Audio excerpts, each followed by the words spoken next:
Hey everyone, and welcome. Today we're heading down to the very tip of Italy's heel, to a region called Salento. And this isn't just a spot on a map.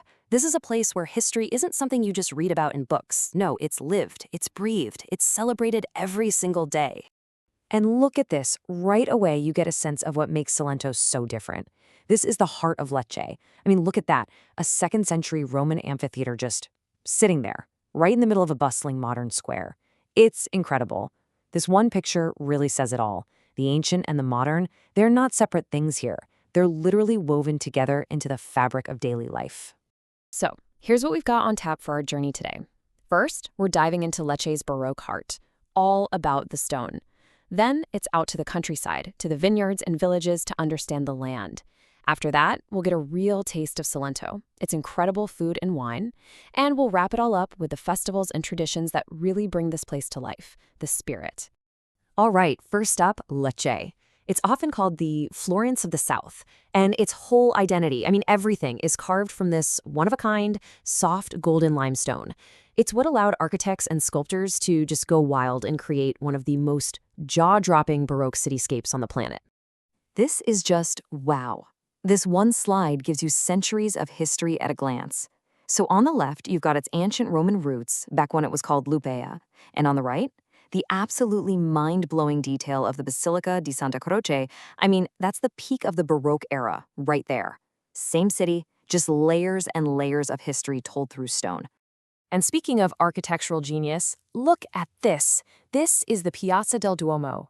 It's a really rare example of what's called a closed square. So you walk through one main entrance and bam, you're suddenly inside this perfectly composed space. It's not really a square, you know?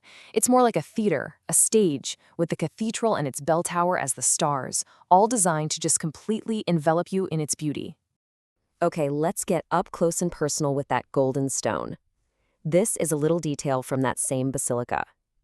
The thing is, this local limestone is so soft, so easy to work with, that the artists could achieve an unbelievable level of detail. It's almost like they turned solid stone into delicate lace. And it's just teeming with all these griffins, cherubs, and mythical creatures. It's just wild. Okay, but the soul of Salento, it's not just in the big, grand cities. To really get it, you've got to head out into the countryside, into its agricultural heartland. This is where you'll find these ancient olive groves, sprawling vineyards, and these amazing little towns like Salice, Salentino, and Veglie. And what's so great about these towns is that they aren't just for show, They're not tourist traps. They're real, living communities. On the left is the main square in Salice, Salentino, the hub of daily life. And on the right, an old gate in Veglie. Life here moves to a different beat. It's not about the clock. It's about the sun, the harvest, the rhythm of the seasons. It's a slower, more intentional way of life. So as you're traveling around this landscape, you're going to see these incredible buildings everywhere. They're called miseri, and they were way more than just farms. Think of them as these fortified estates, like little self-sufficient worlds. They had their own chapels, living quarters, everything they needed, all built around farming. They're this amazing physical reminder of the region's history. Now, when you have all this land, all this sun, and all this history, well, it comes together to produce something pretty extraordinary. So let's talk about the taste of Salento. And you can't do that without talking about its most famous product, wine. Yeah, the name Salice Salentino is famous way beyond the town itself, and it's all thanks to this prestigious wine, the Salice Salentino DOC. It's mostly made from a local grape called Negro Amaro, and honestly, this wine is like the liquid soul of the region. It's not just a drink, it's centuries of farming know-how in a bottle. So what's it actually like to drink? Well, first off, you'll notice this deep, beautiful ruby color that can turn a bit garnet as it gets older. And when you smell it, wow, it's just an explosion of ripe, dark fruit. Think black cherry and plum.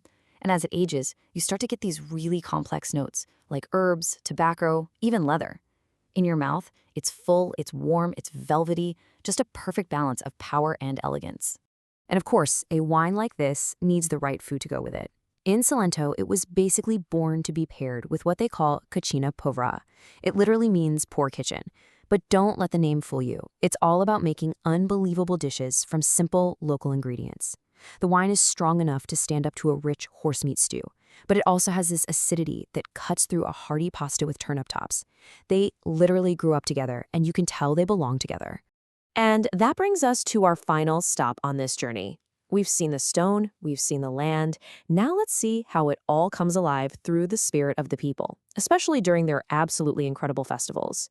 This is where the culture isn't just sitting there, it's lived out loud. And a lot of the time, it all starts with faith. These patronal feasts, which celebrate a town's patron saint, are a massive part of the community's identity. They kick off with these solemn religious processions, a moment of shared devotion that connects everyone today straight back through centuries of tradition. But that quiet solemnity, it doesn't last long. It quickly explodes into pure, unadulterated joy. The streets get decorated with these gigantic, cathedral-like light displays called luminari, and the nights are just lit up by fireworks. It's a total sensory overload, but in the best possible way. It's just this huge town-wide party celebrating life. And you can't have a celebration without music and dancing, right?